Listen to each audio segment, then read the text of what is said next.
to sit on this couch without exposing my leg too much. Hello, show world. too much skin.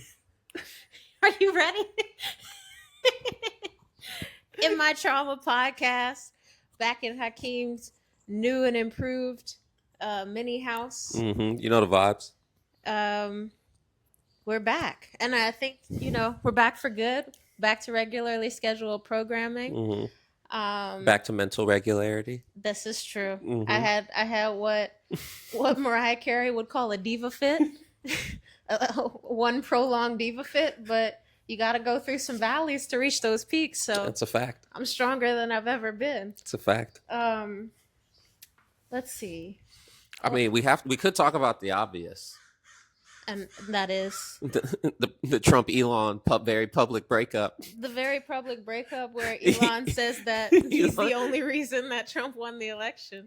And says that he's on the Epstein files and that's why they haven't released him. Whoopsie daisy.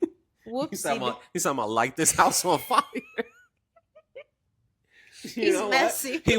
He went complete 720. He went from being the perceived good guy to the worst person on the planet. To people had pity for him because he was a drug addict. And then he started polluting Memphis. And now he's somehow back to a good guy because he's like, I'm gonna take Trump down. Wow. Yeah. Okay. It's still fuck Elon though, but you know. Till the end is fuck Elon. But that's crazy. I didn't even. Okay, I missed. This is all unfolding in real time. Yeah. Wow. Okay, so it would be pretty. So. It's very. Is giving Marion Barry. It's giving Marion Barry. Except the bitch set me up. Yeah, except Marion Barry was an icon and a folk hero. Depending on who you ask, people might think of Trump that way. This is true. This is true. Okay, so the Democrats though are pretty useless. So I'm just because I'm like, oh, what if there was? I don't think it's going to change anything. Right, if something was going to change at this point, it would have happened. Yeah, I guess that's my question. I don't think it changes if we could anything. see an impeachment in our time. I think the only thing it potentially changes is sentiment. But maybe, who knows? I'm at the point where I think... Because he's a convicted rapist, ain't That's he? what I'm saying. I think there's nothing that MAGA people are going to hear that they'll be like, I changed my mind. I don't see that coming. So yeah, but I mean, at the very least, maybe it's just like one more rich person who hates Donald Trump. I think that's for the best. They can't all be in cahoots because we're fucked if that happens. We're proper fucked. We're proper fucked. That's crazy. Yesterday, I went to hear Roxanne Gay speak, who Hakeem and I saw at the Century City Mall. Mm-hmm. I walked up to her and I said, "Excuse me, are you Roxanne Gay?" And then thanked her for her work. But it's funny, a lot of the things she was talking about are things that I've discussed with Hakeem, things that he believes. I actually think that politically, Hakeem and Roxanne Gay have a very close Venn diagram circle. In that she was talking about how the Republicans or conservatives are like powerful in that they can all get on the same page about we want to win, as opposed to Democrats or the left harping on what end up being pretty small differences when it comes to like what can we get done. Because she was like, the Speaker of the House, he looks like he's eating shit when he talks, but the sentiment is like, at least we're in power. Yeah. Which I feel like kind of speaks to what you were saying about the at least one fewer rich person on Trump's side. You want to cry in a Nissan? You want to cry in a Rolls Royce? That's basically what that is. Yeah, because she was talking too about how like I don't agree with that sentiment, by the way. But yeah, she was talking about basically we need to get as many people on board as we possibly can. Yeah. And she has an article about gun ownership. She owns a gun. And she was talking about the potential power of Black people. I haven't shot my gun in very long, so it makes me wonder: do I really own a gun? If a tree falls in the woods. Well, wait until July 4th.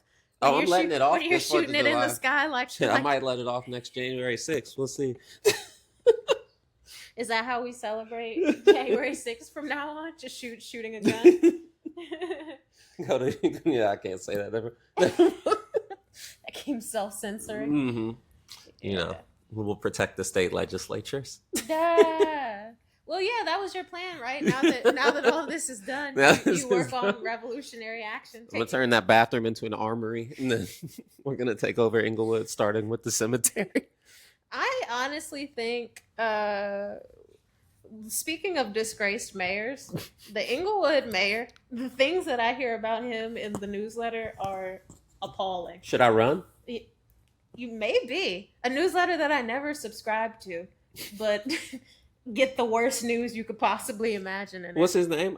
James Butts. Yeah. I looked him up the other day. I tried to find his personal Instagram. There's 2 accounts, so you can't really tell which is his. Because I was gonna be very vulgar in his DMs about what they did to the trees in front of my house. But you know, I might circle back and just send a message to both. There weren't really any recent posts. Yeah. But it also had like 300 followers, so I was like, this could be a middle-aged man's actual Instagram. Yeah, you found his private Instagram. Yeah, I found his. It's like me in the fire department, and he's like posting in front of the firehouse. And I'll just start saying hate from what you gotta censor that out so people don't know where I live. It's giving small scale Al Sharpton. Exactly. Without the green juice. Yeah, let's talk about Al Sharpton's Instagram presence. Happy Pride to Al Sharpton, allegedly. I mean, he did post that back shots picture of him in the mirror. Him showing off the yeeks. What area, I guess, of pop culture does Reverend Al Sharpton fall into that he just does ridiculous things? Do we consider him a civil rights leader? Yeah, that's what I'm asking, because I heard a story about him being backstage at like some Chicago rappers show and trying to speak to them, and they said to his face, "Man, fuck him, get out of here." So it's like he doesn't really have respect. Yeah. But I guess he's the person that the Senate, the government kind of calls on, or like local leaders call on when they need to apologize to the black community. Yeah, he's a grifter. Yeah, exactly. That's the right word. He's a grifter. You can tell he's a grifter from how he's been wearing his hair for all these fucking years. Nobody wears slick back perm. What black person slick backs their hair like that at that big age? Somebody you can't trust. Yeah, he's a sicko. Like Smokey Robinson. Did you see he is going out in the worst gang banging? Yeah. Doing that dope. I guess smoking that smoke. I think probably you can't trust a person who's that old and still singing about sex in a way that is as vulgar as his most recent album. I think his most recent album is called like Gush or something disgusting like that. Who would have thought he was assaulting his housekeepers? Which is not funny at all. No, that part's not funny, but Gush is hilarious. Yeah, I'll correct that, but it's something completely insane that he should have never. And then like every single song is just progressively crazier. He said, I'm gonna do a Miguel. I guess so. I'm gonna do an older Miguel. Yeah, what's up? I saw Miguel perform Roots Picnic and people were happy about it. Yeah. I mean, he always comes with a good performance. Yeah, I'm kind of curious about what's going on with his...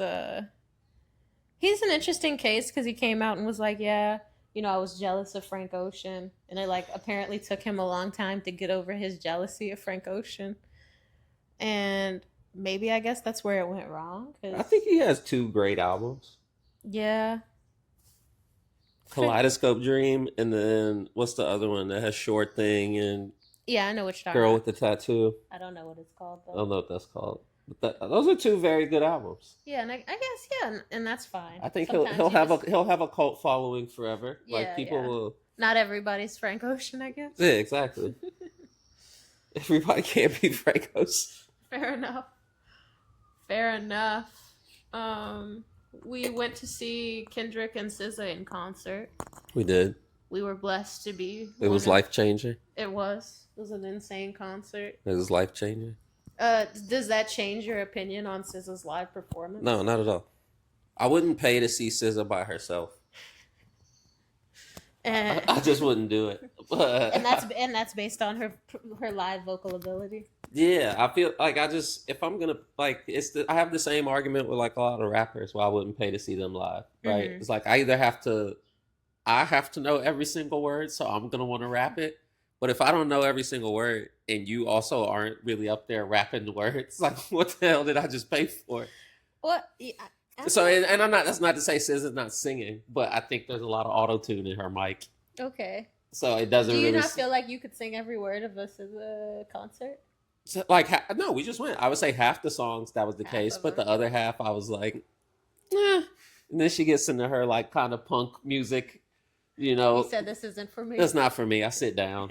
I let the teen girls enjoy that part of the show. This is true.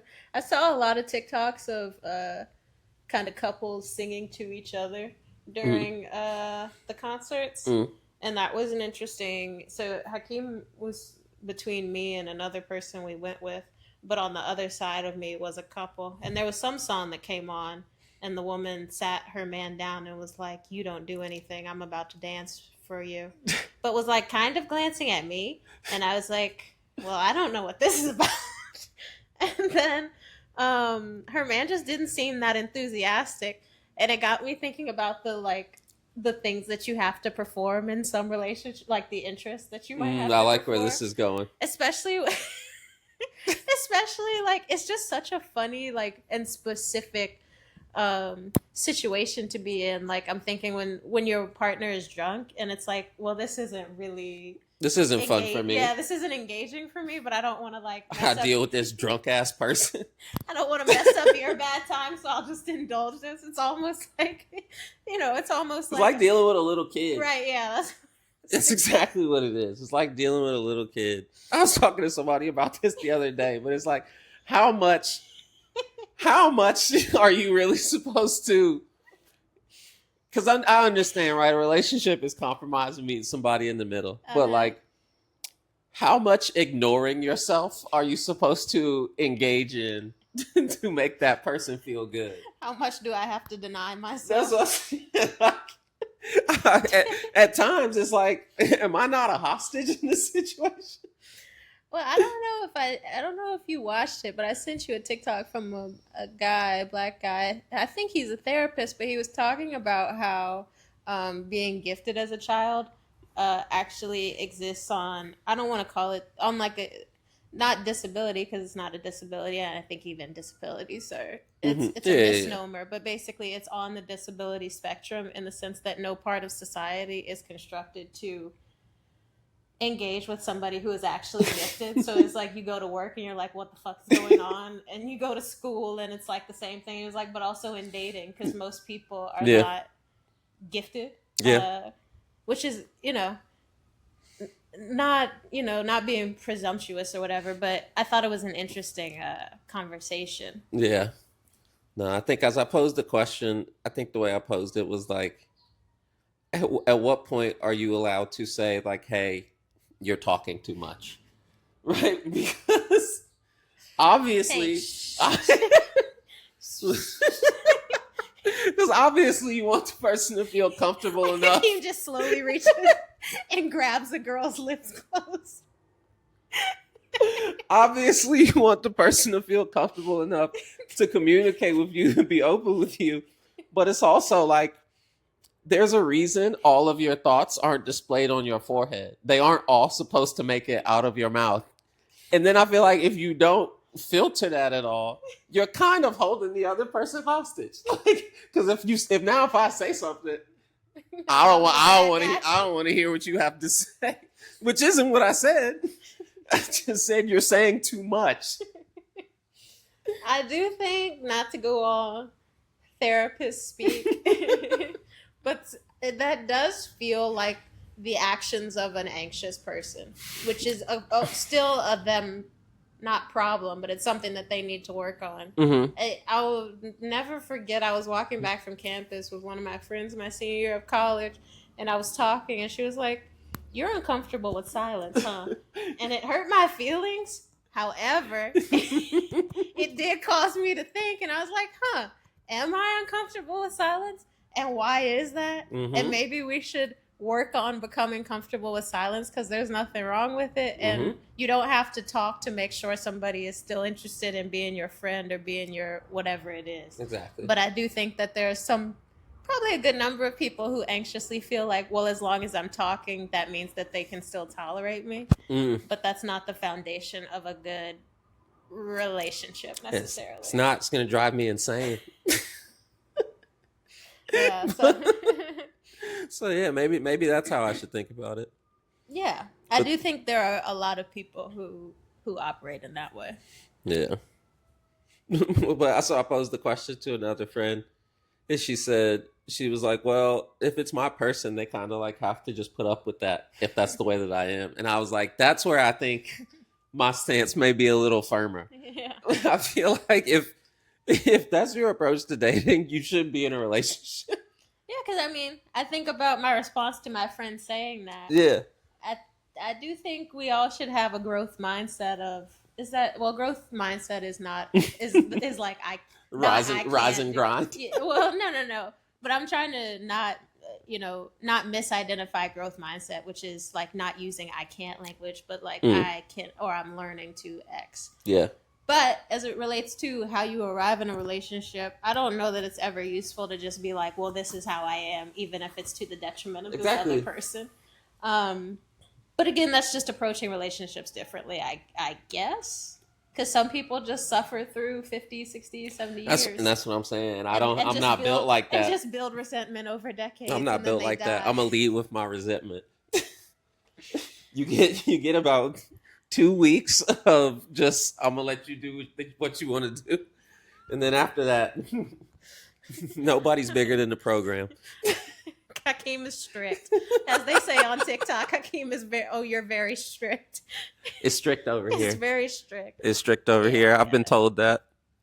Yeah. But hey, it's because we strive to be better. I can't be the only one over here striving to do better. And to be honest, I'm sure there's some people who are attracted to you for that reason. So yeah, you live by the sword, you die by the sword. Facts.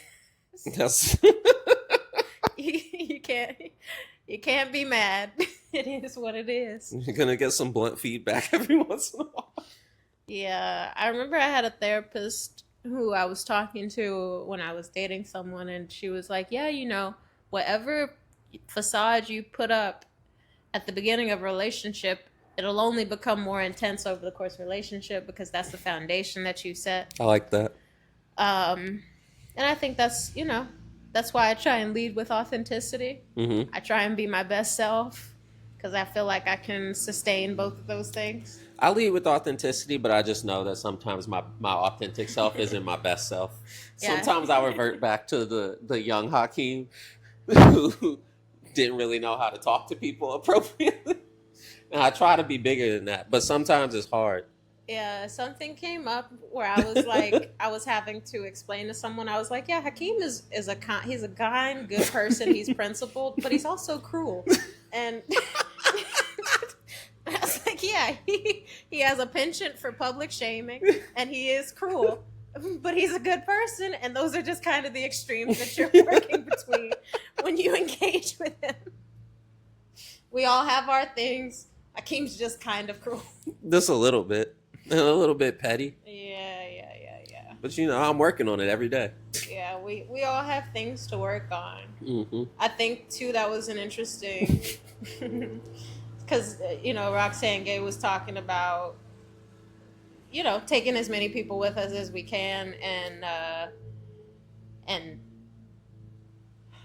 I lost my train of thought. But basically, the final question. What about leaving more people behind? Leaving more people behind. To follow up on that. I feel like you're just. I feel like that's you playing the other side of things, because there's so many conversations that we've had. I think also as it relates to like blackness and progressivism. Is that the word? Yeah. Where you have basically said, we need to take as many people as possible. So I don't think you've said that in good faith. And it's important to call that out when you're just stirring the pot for the sake of conversation.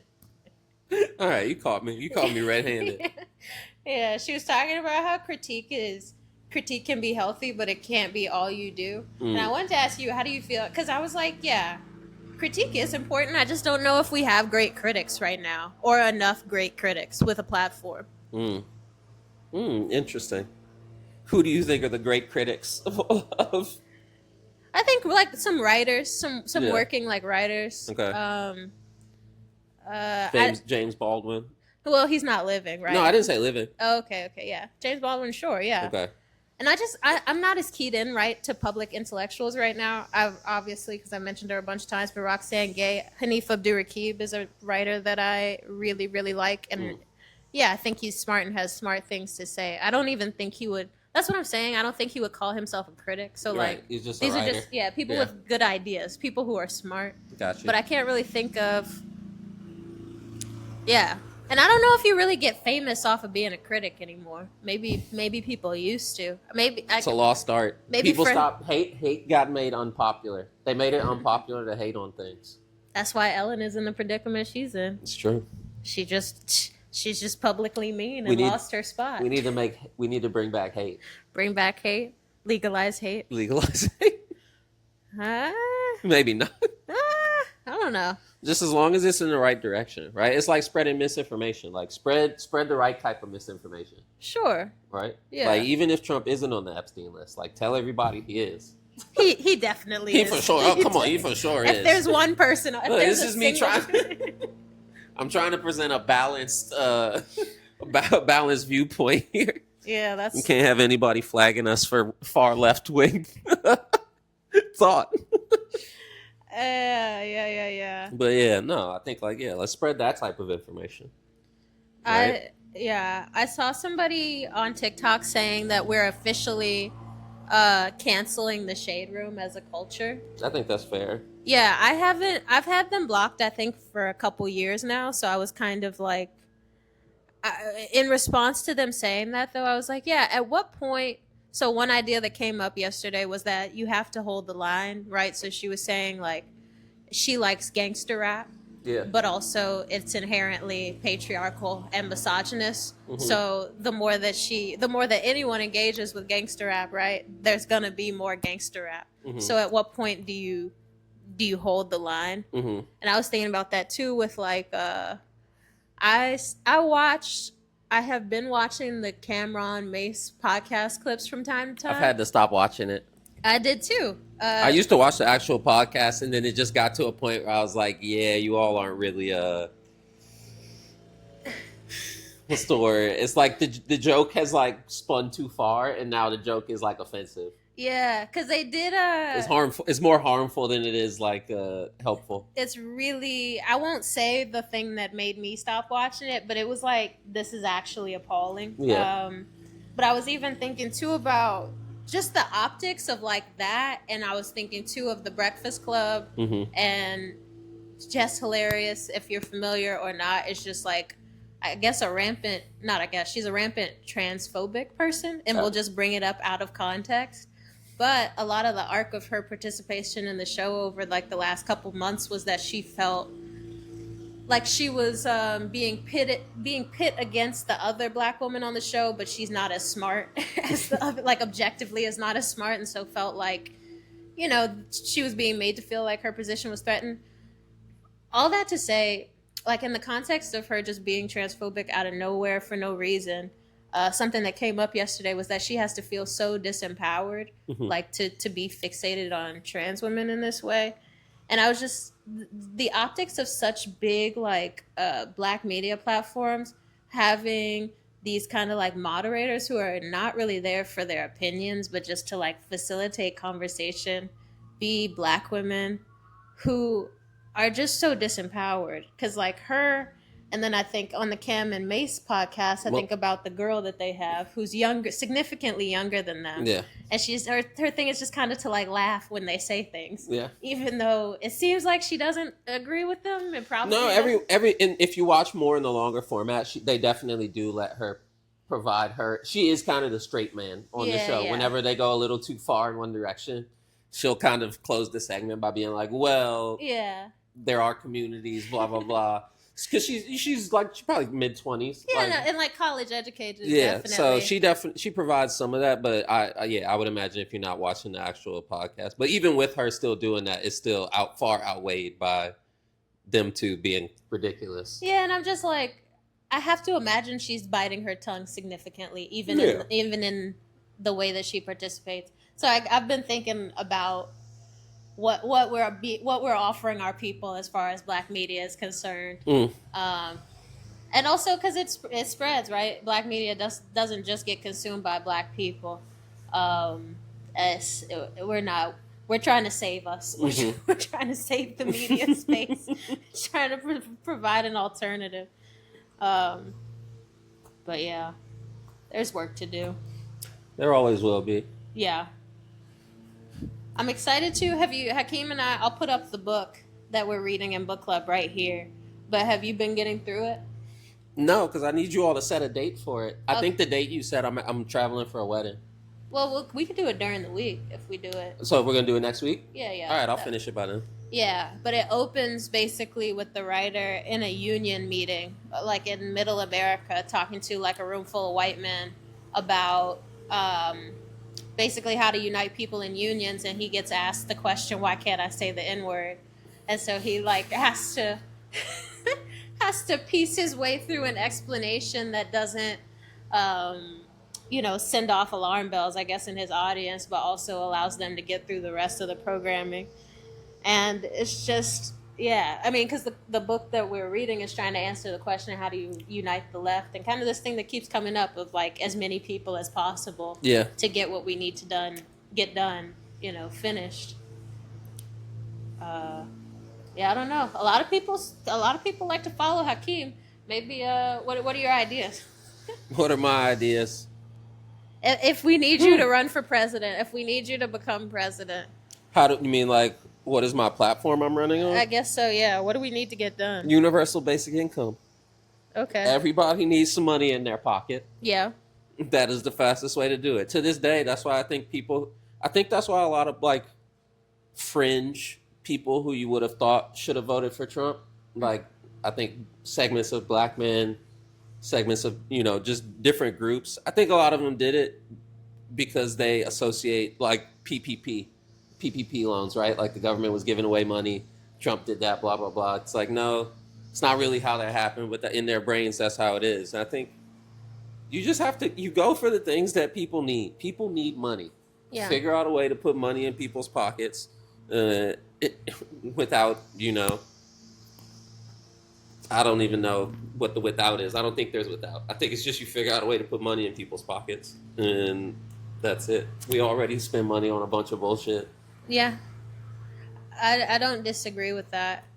I mean, but when I hear something like everybody needs money, and maybe this is like semantics, but I'm just like, because money is like a little bit made up, I'm like, also people just need the things that money can provide, which is like housing, food, healthcare. So I'm like, but maybe it is more simple to just be like, we'll give everybody X amount of dollars and trust them to provide those things for themselves. Which won't work because people can't really be trusted to make the right decision. Right.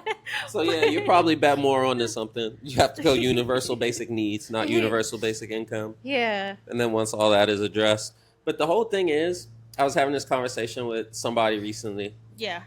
And I think, right, we talked about probably a few podcasts ago about how like really smart the problem with the internet is you have really dumb people interacting with people who actually know what they're talking about. Yeah, we talked about that here, yeah. Yeah, so it was I was having a conversation and somebody who's a business owner and like does pretty well for themselves out here basically was like made a comment where he said the reason the economy is doing bad is because like they raised the minimum wage and they want to raise it again. And it's one of those things where it's like, I think a lot of people operate from a place of like, I've found a way to be successful and I have money and I'm like around other successful people. So I now get to speak on like different topics from a place of knowing. And it's like, you actually have no fucking idea what you're talking about. And I was basically tried to lead him to that without being disrespectful because I was in his place of business. I didn't want to be like, you sound like an idiot. But that's I couldn't just do that. But he kept harping back to like, no, like I talked to all these different people. Like you're just because I was starting to break it down to him. I was like, this is how microeconomics work. This is how macroeconomics work. This is not what happens when you say that. And he was like, oh well, you're just talking about like corporate structure. I interact with a lot of different people and like different small business owners, and like that's just how it works in the real world. And I was like, you know what? We're just operating at an intellectual level where like you're never gonna understand what I'm talking about. So I think you can only lead people so far. At a certain point, you just have to make the decision for them and be like, look, this is what it's gonna be, whether you like this or not. Like it doesn't really matter because you aren't really smart enough to make this decision. Yeah, we need to get back to that. We have too many individuals in the society who think that they know what's best for them when they probably don't. Right? We need to get back to teaching about the normal curve in school. The normal curve exists to let most people know you are right in the middle. You aren't a genius, but you aren't a complete fool either.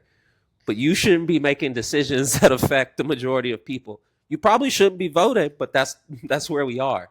You have to vote to keep the people who are complete idiots from taking over. Right? This is the premise of idiocracy, which we've probably talked about. When I was in the middle of my diva fit, I was having a conversation with mom, and I was like, yeah, if I have a child, I'll probably impress upon them that like being smart is nice, but as far as excelling in this system, it really just comes down to likability and hard work. And I was like, it's good to be smart, but it doesn't make or break you in this system based on everything that I observe, and that can be frustrating, I think, for smart people. Yeah. But that just is what it is, and I feel like it's that in action when you hear conversation. Like there are so many people who excel in this system who just, worms for brains. Yeah. But absolutely. But if you have could not have an intelligible conversation really about anything. But if you are sociable enough and hardworking, but it's still important. But I also think that's a myth because that's not the case for most people. Yeah, most people, even if you are those things, you don't succeed. Like the percentage of people who succeed in the system is very small. Yeah. So I think that's why it's more frustrating to me when it's like somebody's like, oh, like I succeeded. Like I know what I'm talking about. It's like, no, you got very lucky. Yeah. Like and luck is a big thing. We both got very lucky. Like a lot of it is luck of the draw. Yeah. You can put yourselves in positions to be successful, but a lot of it is luck. So when if hearing somebody talk about something from a place of authority because they feel like they like, yeah, just because you've made $1 million, just because you made $1 million doesn't mean that you suddenly are an authority on the economy. It's like you don't know how to spell economy. You what could you know about it? It's like that viral tweet years ago. Drake tweeted, the first million is the hardest, and a billionaire tweeted back, but the billion is even harder, or like, but the first billion is even harder. And it's like, yeah, you're trying to like sun the working man who like looks up to you, which like they shouldn't look up to you first of all, but also recognize there's always someone far ahead of you. Like that's just the nature of things. Yeah. So I think the craziest part was that devolved into me trying to explain why like capitalism is bad, because I was like the fact that you think the minimum wage increasing is a bad thing is why capitalism is an issue. Yeah. And he was like, well, no, now I just feel like you're pocket watching. I was like, all right, you got it, man. We don't have to talk about this anymore. I think that's the interesting thing about,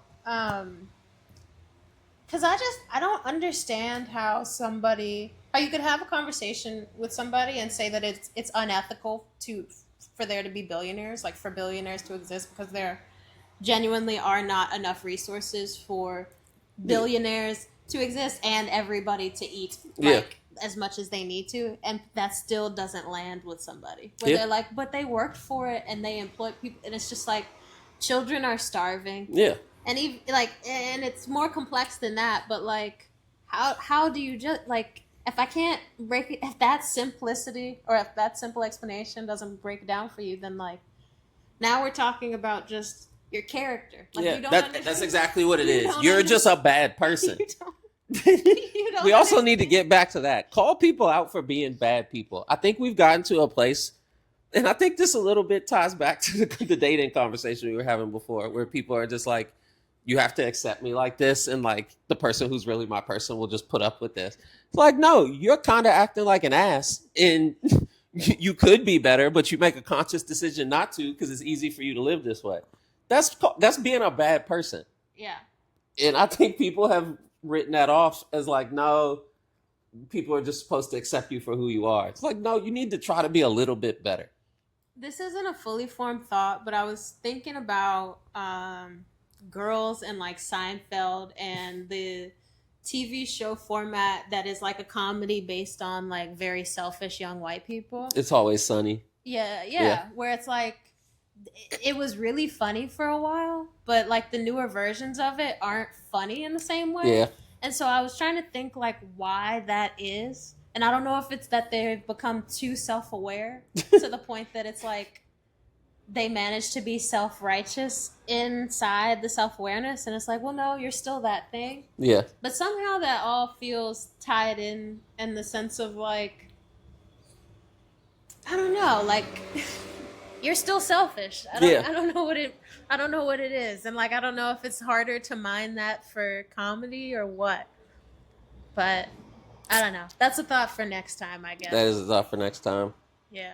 I don't know. I think it's just maybe what it is we've had too many people start going to therapy, and now and weaponizing exactly therapy. weaponizing therapy language, and they're just calling Charlie from or whatever character from a show a narcissist as soon as they start watching the show, instead of being like, oh, there's some humor to this. There's some humor, and also, am I a little bit this person? Exactly. Because I think what you lose when you reduce somebody to like they're a narcissist or their ex is in the same way that like if whoever is like, well, that person's if a white person's calling out racism, right? Mm-hmm. It's in some ways to say I'm and I'm not that, right? Yeah. Like, well, they're a narcissist and I'm not that, and it's like, well, maybe they're just a person who behaves badly and you kind of behave like that sometimes. Yeah, maybe they just have some narcissistic traits. Right. Yeah. Well, let's end there. Call things what they are. Mm-hmm. Let's work on that. Mm-hmm. Be better. In my trauma, back at it.